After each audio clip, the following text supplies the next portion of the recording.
আসসালামু আলাইকুম, কেমন আছেন সবাই? আশা করছি সবাই অনেক ভালো আছেন। তো এখন বাজে প্রায় সকাল 10:30। তো ছাদে চলে আসলাম আমার লাগানো কিছু ধনিয়া পাতা তোলার জন্য। এই ধনিয়া পাতাগুলো দিয়ে এখন জলপাই মাখানো হবে, জলপাই আর কদবেল। আর রোদটা এখন ভালোই চড়া হয়েছে, যার জন্য এখন আসলাম সবাই মিলে এখন কদবেল আর জলপাই মাখা খাবো। তো চলুন ভিডিওটা দেখা যাক।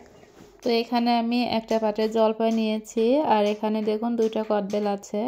আর জলপাইগুলো সবগুলোই পেকে গেছে, পেকে নরম হয়ে গেছে। তো এখন এই 2টা একসঙ্গে মাখাবো। এর আগে কখনো কদবেল আর জলপাই একসঙ্গে মাখিয়ে খাইনি, তো আজ প্রথম আমরা জলপাই আর কদবেল একসঙ্গে মাখাবো।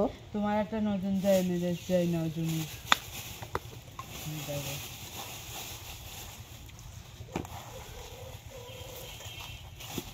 ওই তো দেখ কি সুন্দর ধরতে পারছে, ধরতে পারে না বলে পাতা খালি ছাদেতে নিয়ে খাস বড় হয়ে গেছে। তো ফুল এসে যান কয়েকদিনের মধ্যে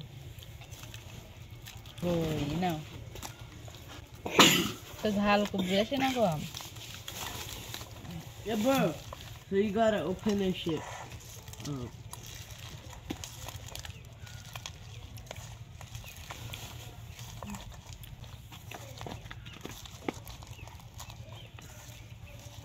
তেল দিতে হবে না, তাও লাগতো একটু দিলে ভালোই হতো। দোকানে দেয় তেল তো ভাজেছি। একটা করে পরীক্ষা দেবো আর একটা করে ফেলাই দেবো। আবু সরিষা তেলের বোতলটা নিয়ে আসো তো। ওখানে ওর উপরে সামনে দেখি তো একটুখানি গালে দিয়ে দেখ, একটু গালে না ওইটা অতি দে হে দিয়ার আগে মা সব ঢাললি না, বুঝে পড়ে যাবে। ধরো ফারানে ধরো, তেল তেল গন্ধ করবে।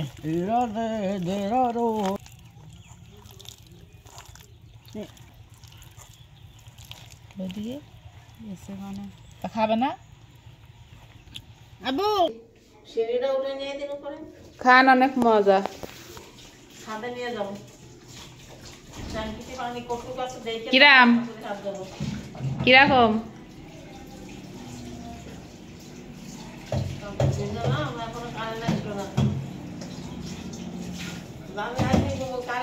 কিরকম লাগছে?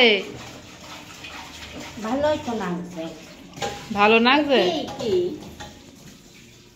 কদবেল জলপাই